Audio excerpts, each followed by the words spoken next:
فقہی احکام کے سلسلے میں ہم طہارت کے احکام بیان کر رہے ہیں، اور اس ضمن میں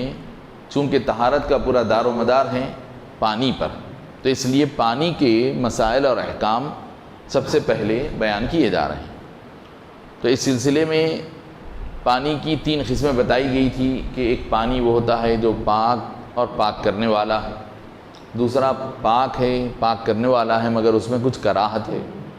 تیسرا وہ ہے جو پاک تو ہے لیکن پاک ہی نہیں کر سکتا ہے، وضو اور غسل کے قابل نہیں ہے۔ تو پھر اس کی کچھ قسمیں بتائے کہ جیسے کہ درخت کا پانی، کسی پھل ناریل وغیرہ سے نکلا ہوا پانی، یہ پاک ضرور ہے، کھانے پینے کے لیے استعمال میں آ سکتا ہے، لیکن یہ وضو اور غسل کے کام کا نہیں۔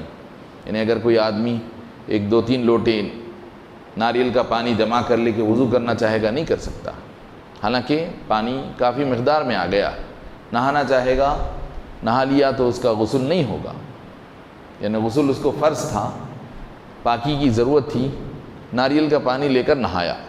تو اس کا غسل نہیں ہوا، وہ پاک نہیں ہوا، کیونکہ وہ پانی پاک کرنے کے قابل اس کے اندر صلاحیت نہیں۔ اسی طرح پانی میں کوئی چیز باہر سے مل جاتی ہے تو اس کی 2 قسمیں بتائی گئی تھی کہ کچھ چیزیں سیال ہوتی ہیں، کچھ جامد اور سالڈ قسم کی ہوتی ہیں، تو اس کے کچھ احکام بتائے گئے تھے۔ اب اس کے بعد بتا رہے ہیں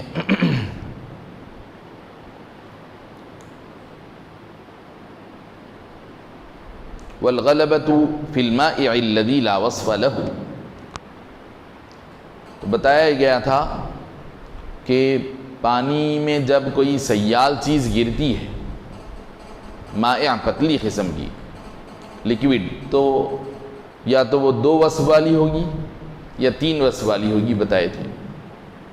پھر اسی طرح اب ایک بات یہ بتا رہے ہیں کہ بعض وقت ایسا ہوتا ہے کہ وہ جو سیال چیز پانی میں مل رہی ہے، پانی میں جو باہر سے جو لیکوڈ ایڈ ہوا ہے، بسا وقت ایسا بھی ہوتا ہے کہ اس کا کوئی وصف نہیں ہوتا، یعنی اس کے اندر کوئی صفت نہیں ہوتی ہے۔ صفت کے بارے میں بتائے گئے تھے کہ 3 باتیں، ایک رنگ، بو، مزہ، یہ پانی کی صفتیں ہیں، رنگ، بو، مزہ، اور پانی کا مزاج ہے پتلا پن اور بہاؤ پن، یہ پانی کی طبیعت ہے۔ پانی میں جب کوئی چیز جامد یعنی سالڈ گرتی ہے تو پانی کی طبیعت باقی ہے نہیں، یہ دیکھا جائے گا، اور پانی میں جب کوئی پتلی چیز گرتی ہے تو اس میں 2 قسم کی چیزیں ہوں گی، 2 وصف والی یا 3 وصف والی۔ 2 وصف والی چیز اگر گری ہے تو 2 میں سے 1 وصف پانی میں آ گیا، گرنے والی ایک چیز کا 1 وصف، رنگ اور بو ہے اس میں، تو کوئی ایک چیز بھی پانی میں ایڈ ہو گئی تو اب وہ پانی استعمال کے قابل نہیں رہا، کیونکہ وہ پانی پر وہ گری ہوئی چیز اثر کر ڈالی، اس لیے کہ اس میں اس کا 1 وصف 2 میں کا 1 آ گئے۔ ہاں اگر 3 وصف والی ہے تو بتائے تھے کہ 3 میں سے 1 آنا کافی نہیں، بلکہ 2 جب آئیں گے تو تب کہیں وہ پانی ناقابل استعمال ہوگا۔ اب اس کے بعد ایک اور بات یہ بول رہے ہیں کہ بعض وقت پانی میں گرنے والی پتلی سیال جو چیزیں ہوتی ہیں وہ ایسی ہوتی ہیں کہ اس کا کوئی وصف ہی نہیں ہوتا، یعنی اس میں کوئی رنگ بھی نہیں ہے، سمجھیا، بو بھی نہیں ہے، مزہ بھی نہیں۔ تو وہ کون سی چیز ہے جس کے اندر رنگ بھی نہیں ہوتا، مزہ بھی نہیں، بو بھی نہیں؟ تو بتا رہے ہیں کہ مائع مستعمل، استعمال کیا ہوا پانی، یعنی وہ پانی جس کو ایک مرتبہ وضو کے لیے ہم استعمال کر چکے، ہم ایک مرتبہ چہرہ، ہاتھ وغیرہ دھو لینے کے بعد جو پانی رہ گیا، یعنی بچ گیا سو نہیں، ہم وضو کر لینے کے بعد ہمارے جسم پر سے بہہ کر جو پانی دھوون جس کو کہتے ہیں، ہمارے جسم کو دھوتا ہوا جو پانی گرا اور وہ کسی جگہ میں جمع ہو گیا، سمجھیا، کسی چیز میں، کسی برتن میں، کسی ٹب میں یا کسی گڑے میں جمع ہو گیا، تو اب یہ جو پانی ہے مستعمل ہے، استعمال شدہ، جو استعمال کیا جا چکا۔ تو اب یہ جو استعمال شدہ پانی ہے یہ پاک ہے، پاک ہے، لیکن وہ قدرتی پانی کی طرح پاک کرنے والا نہیں۔ تو اب یہ جو پانی ہے اس کے اندر نہ رنگ ہوتا ہے، پانی کا کوئی مستقل رنگ نہیں ہوتا، وہ تو ٹرانسپیرنٹ کلر ہے، اس کو کلر نہیں کہتے ہیں، تو شفافیت ہے اس کی، کلر بول تو وہ کوئی رنگت آنا چاہیے، تو ٹرانسپیرنٹ پانی کی جو کیفیت ہے وہ رنگ میں شمار نہیں، تو لہذا پانی کا کوئی رنگ نہیں ہوتا۔ اسی طرح پانی کی کوئی بو نہیں ہوتی، پانی کی اپنی کوئی بو نہیں ہے، جب کبھی اس کے اندر کوئی دوسری چیز مل جاتی ہے تو اس کی وجہ سے بو آتی ہے، کچھ اس کے اندر درخت پتے وغیرہ گر جائیں تو اس کی بو آئی، حتیٰ کہ کنجال ہے تو کنجال بھی گویا کہ قسم کے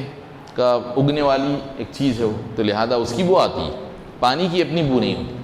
اسی طرح پانی کا اپنا کوئی میٹھا کھٹا کھارا اس طرح کا کوئی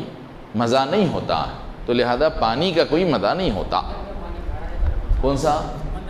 ہاں، سمندر کا پانی کھارا رہتا ہے، البتہ سمندر کے پانی کے اندر جو ہے کھارا پن ہوتا ہے، وہ اصل کیا ہے اس میں بھی کیونکہ ایک نمکینی کیفیت ہے،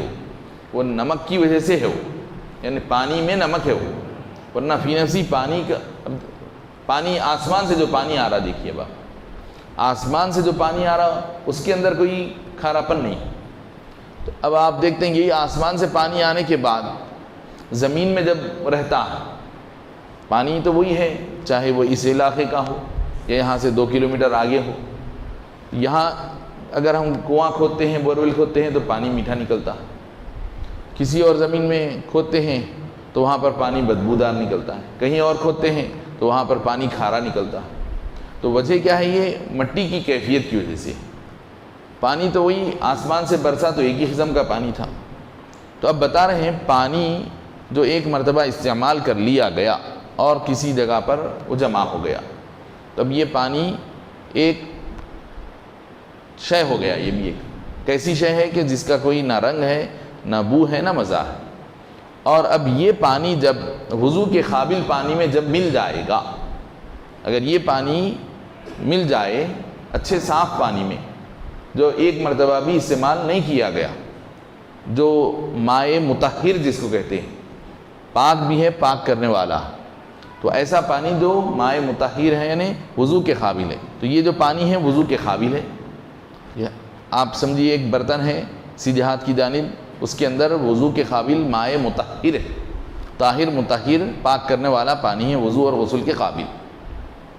اور ادھر دوسری جانب ایک مرتبہ جو وضو کیا جا چکا اور جسم کے اوپر سے بہتا ہوا آ کر جمع ہو گیا وہ پانی، تو اب نہ رنگ اس میں ہے نہ اس میں، نہ وصف اس کے اندر کوئی وصف ہے نہ اس میں کوئی وصف۔ اب جب بتا رہے ہیں کہ جب کوئی چیز اس استعمال کے قابل پانی میں جب کوئی ایسی چیز مل جائے جس کا کوئی نہ رنگ ہے نہ بو ہے نہ مزہ ہے، تو کیسے اب ہم یہ پہچانیں گے کہ اس کا ڈومینیشن اس پر ہے، کون ڈومینیٹڈ ہے؟ جیسے کہ آپ کو بتا رہے تھے کہ 2 رنگت والی ہے، ایک رنگت 2 وصف ہیں، ایک وصف آ گیا تو اس کا ڈومینیشن ہو گیا، 3 وصف والی ہے اس کا کہ 2 وصف آ گئے تو ڈومینیٹ ہو گیا۔ پہچاننے کے لیے اس کے اوصاف سے ہم پہچان رہے تھے کہ اس کا رنگ اور بو اس میں آ گیا، لیکن اب یہ بھی پانی بے رنگ بے بو بے مزہ، یہ بھی بغیر رنگ بغیر بو بغیر مزے والا، یہ جب اس میں ملے گا تو آپ کیسے فیصلہ کریں گے کہ کیا اس سے وضو کیا جائے گا یا نہیں کیا جائے؟ تو بتا رہے ہیں جب کوئی ایسی چیز پانی میں مل جائے جس کا کوئی وصف نہ ہو، مثال کے طور پر مائع مستعمل، ایسا پانی جو ایک مرتبہ وضو کے لیے استعمال کیا جا چکا، ایسے ہی گلاب کا وہ عرق جو بہت زمانے سے رہنے کی وجہ سے، زیادہ دن پرانا ہو جانے کی وجہ سے اس کے اندر کی جو خوشبو تھی وہ ختم ہو گئی، گلاب کا وہ عرق، گلاب کے عرق میں گلاب کی بو ہوتی ہے، اب گلاب کا وہ عرق جو بہت پرانا ہو گیا، عرصے دراز سے رکھا ہوا ہے، تو اب اس کے اندر خوشبو باقی نہیں رہی، تو وہ گلاب کا جو عرق ہوتا ہے وہ بھی بغیر رنگ بغیر بو بغیر مزے کا ہے، لیکن چونکہ گلاب کا عرق ہے اس لیے اب وہ وضو کے قابل نہیں۔ تو اب اگر یہ گلاب کا عرق اس پانی میں مل گیا تو کیا اس پانی سے ہم وضو کر سکتے ہیں یا نہیں کر سکتے ہیں؟ تو بتا رہے ہیں کہ دیکھنا یہ ہوگا کہ دونوں میں کس کا غلبہ ہے۔ تو اب غلبہ کیسے دیکھیں گے ہم؟ مقدار کس کی زیادہ ہے، پرسنٹیج سمجھیے آپ کہ دونوں کیا 50-50 ہو گئے ہیں،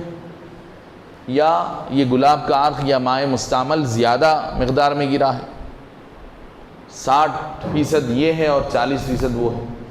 تو ظاہر ہے کہ اس کا اثر کمزور ہو گیا اور یہ غالب ہو گیا، تو لہذا اب وہ وضو کے قابل نہیں رہا۔ تو اب اس میں آپ وزن اور پیمانے سے اعتبار کر لیں گے، یا لیٹر وغیرہ، جو بھی آپ کے پاس کوئی چیز کا پیمانہ ہوتا ہے مقدار کے لیے، کسی چیز کی مقدار کو جانچنے کے لیے وزن یا لیٹر یا کیلو کا جو پیمانہ ہوتا ہے اس سے اب آپ اندازہ لگا لیں. یا کوئی برتن ہے لوٹے وغیرہ کے حساب میں، تو اب اگر آپ یہ دیکھ رہے ہیں کہ یہ ایک 2 لوٹے ہیں اور اس میں 3 لوٹے یہ مل گیا، تو ظاہر ہے کہ یہ زیادہ مقدار میں ہو گیا، اب وہ پانی اس کی وجہ سے قابل استعمال باقی نہیں رہا. اور اگر وہ 3 لوٹے اس میں 2 لوٹے یہ مل گیا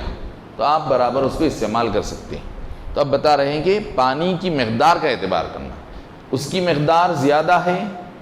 وہ 2 لیٹر ہے، یہ آدھا لیٹر 1 لیٹر ہے، 1.5 لیٹر ہے، یہ وہ 2 لیٹر ہے، وہ قابل استعمال ہے. اور اگر یہ مائع مستعمل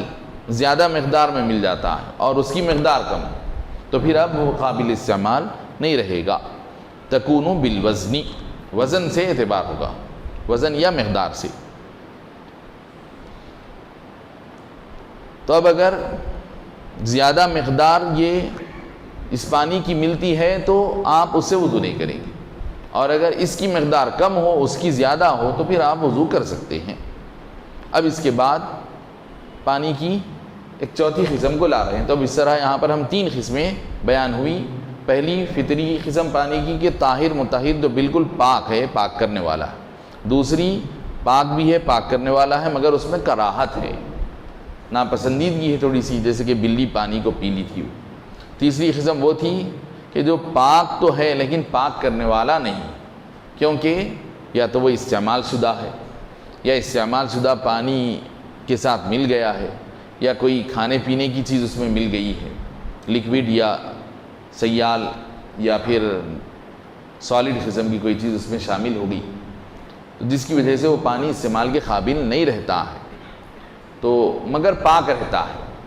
اتنا ہے کہ پاک ہے، آپ اس کو پی سکتے ہیں، کھا سکتے ہیں، اس سے اپنے کپڑے کو دھو سکتے ہیں، کپڑے پر لگ جائے تو کوئی حرج نہیں تھا.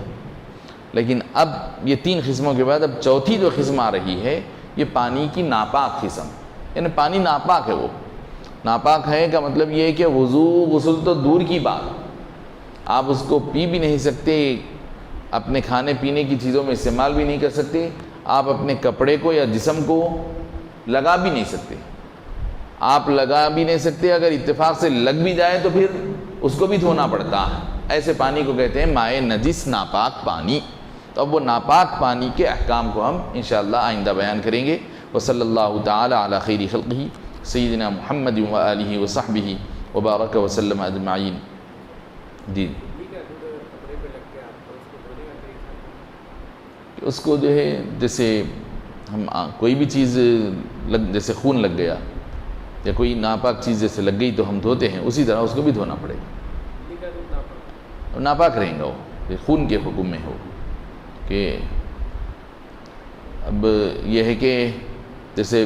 بلی کا جھوٹا جو ہے، حالانکہ اصل تو بلی کا گوشت خود ناپاک ہے، لیکن مگر بلی کے جھوٹے کے معاملے میں اجازت اس لیے دی گئی کہ کیونکہ آپ اس کو کتنا روکے تو برابر گھر میں بار بار آتی جاتی رہتی ہے، تو اس لیے وہ معافی دی گئی شریعت کی طرف سے کہ ٹھیک ہے بلی کا جو جھوٹا ہے ہونا تو ناپاک چاہیے تھا، ناپاک ہونا چاہیے تھا وہ، جیسے شیر کا جھوٹا ناپاک ہو جاتا، کیونکہ شیر بھی ایک درندہ ہے، بلی بھی چونکہ درندگی کی اس کے اندر کیفیت ہے، کیونکہ اس کے منہ کو کبھی چوہا وغیرہ کھانے کی یہ کیفیت میں وہ ہوتی ہے، اس کے منہ کو بھی آلائش وغیرہ لگی ہوتی ہے، لیکن بار بار گھروں میں آتی جاتی ہے،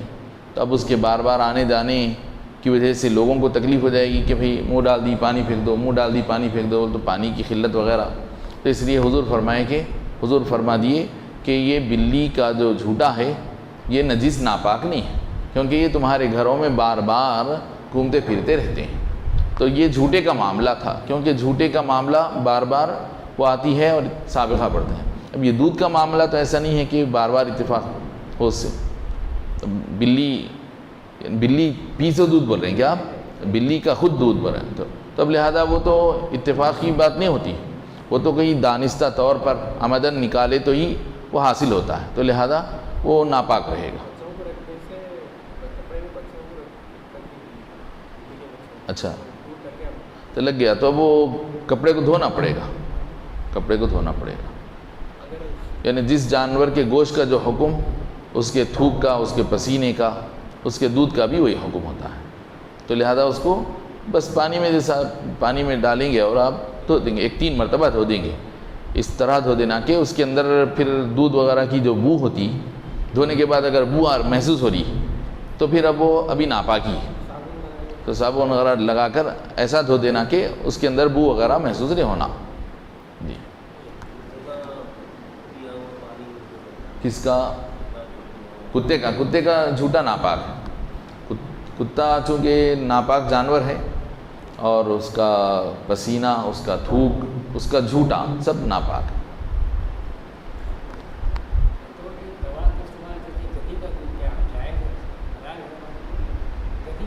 اچھا جی جی، تو اب گدھے کا کھانا تو حرام ہے، گدھے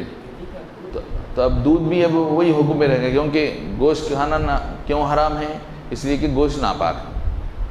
اور دودھ کے اندر بھی گوشت کا اثر رہتا ہے،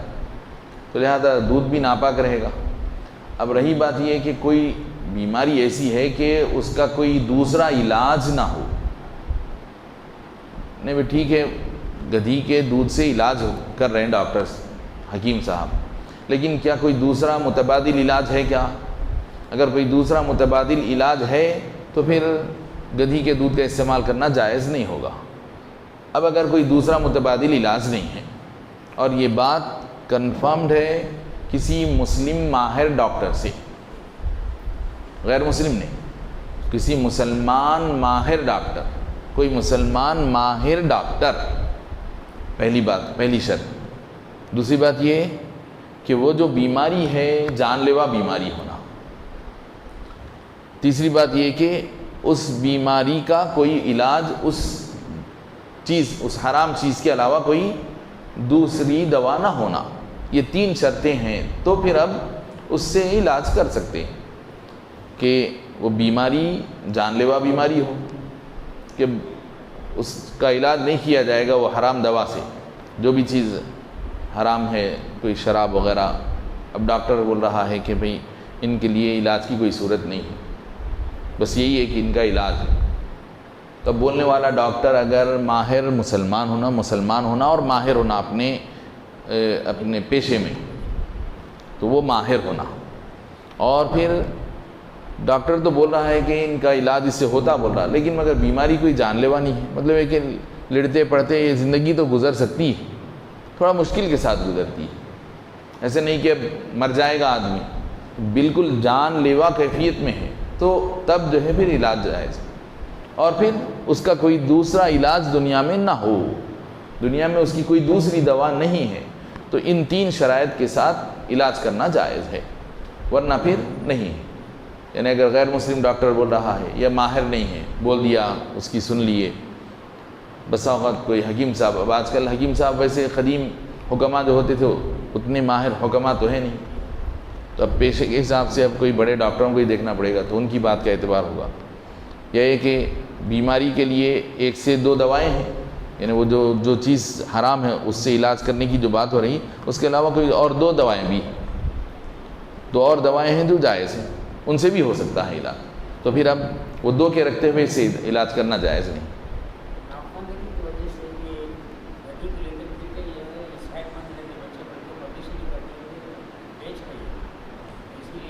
اچھا جی، تو اب یہ کیا ہے، وہ ممکن ہے بس کہ لوگوں کی کم علمی کا فائدہ اٹھا رہے ہیں سمجھے، ورنہ تندرست رہنے کے لیے وہ ایک کیا ہے، دنیا میں کتنی چیزیں نہیں ہیں، اور کیا اس میں ایک میں ہی کیا توانائی ہے، بلکہ حضور تو فرمائے کہ گائے کے دودھ میں شفا ہے، حضور کا ارشاد ہے کہ گائے کے دودھ کو پیو، فرمائے اس میں شفا ہے، گائے کے دودھ کو پینے میں بتایا گیا کہ اس میں شفا ہے، تو گائے کا دودھ بہت مفید ہے۔ اب عام طور پہ لوگ اس کا استعمال نہیں کرتے ہیں، لیکن مگر گائے کا دودھ کا استعمال کرنا چاہیے اور اس کو بڑھاوا بھی ملنا چاہیے۔ اب یہ لوگوں کی اپنی طبیعتوں کی معلومات بھی نہیں ہے، اور تھوڑا سا ذرا بو آ گئی، لوگ اپنے آپ کو اب ایسا ہے نوابی مزاج کہ ذرا سے بو آ گئی تو اب اس سے پرہیز کریں گے، بھئی بو ہے ٹھیک ہے، لیکن آپ کے لیے مفید چیز وہ ہے، فائدہ بخش دودھ ہے، یعنی بھینس کے دودھ میں وہ فائدہ نہیں جو گائے کے دودھ میں فائدہ ہے. ایسے بکری کا دودھ بھی وہ بھی مختلف علاجوں وغیرہ کے لیے، جو بکری کے دودھ کے لیے بھی اس کے اندر بھی بہت سارے فائدے ہیں. جی جی جی شکار گولی سے بندوق سے کرے یا تیر سے کرے؟ نہیں، اگر بندوق سے کرے تو اگر گولی لگ کے مر گیا تو پھر جانور حرام ہو گیا. ہو ہرن ہو، خرگوش ہو، نیل گائے ہو، جو بھی جانور ہے وہ تڑپتا رہا، جا کے آپ پھر اگر انہیں ابھی جان ہے اس کے اندر، تڑپ رہا انہیں ابھی، تو اس وقت جلدی سے آپ جا کر بسم اللہ واللہ اکبر پڑھ کے آپ شرعی طریقے کے مطابق ذبح کر دیے تو وہ ہلاک ہو جاتا، یہ گولی لگنے کے باوجود بھی. لیکن گولی لگتے ہی انہیں اسپاٹ پہ مر گیا تو اب وہ حلال نہیں رہا. البتہ کوئی ایسی چیز جو زخم بنا کے، زخم کو چھید کر، زخم کر کے اندر سے جسم میں سے خون کو نکالتی، گولی خون کو باہر نکالتی نہیں، گولی اندر جا کر دھنس جاتی ہے اور خون وہیں منجمد ہو جاتا. ایسا کوئی آلہ ہونا، ایسا کوئی تیر، تلوار، برچھا جو جسم میں جا کر ایسا جسم کو تھوڑا چیرتا، تو جسم جب چیرے جائے گا تو اندر سے پھٹ کر خون نکلے گا. تو اب اگر آپ تیر اس طرح کے گولی سے ہٹ کے، بندوق سے ہٹ کر اس طرح کا کوئی زخم کرنے والے کوئی آلے سے آپ شکار کیے، تیر پھینکے یا جو ہے تیر چلائے یا کوئی برچھا پھینکے، کوئی چاقو پھینک دیے یا نوکیلا پتھر پھینک دیے تو جا کے لگ گیا اور اس سے کٹ گیا، تو اب آپ اگر اس تیر کو یا وہ جو بھی ہتھیار ہے اس کو آپ پھینکتے وقت بسم اللہ واللہ اکبر پڑھ کے پھینک دینا. ہرن تیزی سے بھاگ رہا ہے، خرگوش بھاگ رہا ہے، آپ اس کو نشانہ لگا کے مارتے وقت، چھوڑتے وقت بسم اللہ واللہ اکبر، جیسے ہم چھری چلاتے بسم اللہ واللہ اکبر پڑھ کے چھری چلاتے، ایسے ہی اس کو چھوڑنے سے پہلے آپ یہ پڑھ کے چھوڑ دینا، زور سے پھینک دینا یا تیر چلا دینا، اور وہ جا کے لگ گیا اور انہیں اسپاٹ پہ مر گیا، حلال ہو گیا. اور اگر لگنے کے بعد انہیں مرا نہیں، وہیں پر تڑپ رہا ہے، زندہ ہے، تو پھر اب آپ کو، کیونکہ وہ آپ کے اختیار میں نہیں تھا، اب آپ کے اختیار میں آ گیا، اب آپ کے اختیار میں جب آ گیا تو آپ اپنے اختیاری طریقے سے ذبح کریں گے. آپ کے جب تک کہ اختیار میں نہیں تھا، آپ مجبور تھے اس کو اس طرح سے مارنے کے لیے، آپ کے قابو میں نہیں تھا، تو اس وقت وہ اجازت تھی کہ آپ بسم اللہ پڑھ کر تیر چلائیے، اور اسی سے مر گیا تو وہ آپ کی مجبوری کی وجہ سے اجازت دی گئی. اب چونکہ وہ آپ کے کنٹرول میں آ گیا، اب بھاگنے کی اس کے اندر صلاحیت نہیں ہے، زندہ ہے، اب آپ اپنا جو شرعی طریقہ ہے اصل، اس طریقے کے مطابق ذبح کریں گے. نہیں، تب بھی نہیں، کیونکہ وہ نہیں ہوں گی، کیونکہ اس میں ایک تو ہے کہ بسم اللہ واللہ اکبر بولنا ایک بات ہے، دوسری بات یہ ہے کہ جو چیز سے ہم نشانہ لگا رہے ہیں یا ذبح کر رہے ہیں وہ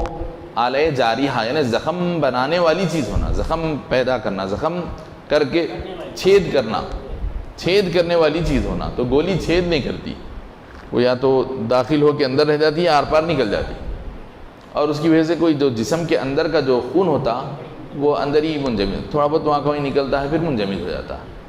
تو چھید کرنے کی صورت میں کیا ہوتا ہے، پورا جسم کے تمام اعضاء سے خون بہتا ہوا رگوں سے بہتے ہوئے آ جاتا ہے. جی وصلی اللہ تعالی علی خیر خلقہ سیدنا محمد وآلہ وصحبہ وبارک وسلم اجمعین. الحمد للہ رب العالمین والصلاة والسلام على سید الانبیاء والمرسلین وعلى آلہ وصحبہ اجمعین. ربنا تقبل منا انك انت السميع العليم وتب علينا انك انت التواب الرحيم. اللهم اعنا على ذكرك وشكرك وحسن عبادتك. اللهم انا نسألك العفو والعافية والمعافاة الدائمة في الدين والدنيا والآخرة. رب اغفر وارحم وأنت خير الراحمين. وصلى الله تعالى على خير خلقه سيدنا محمد وآله وصحبه وبارك وسلم أجمعين. والحمد لله رب العالمين. سبحان الله وبحمده. سبحانك اللهم وبحمدك أشهد أن لا إله إلا أنت أستغفرك وأتوب إليك.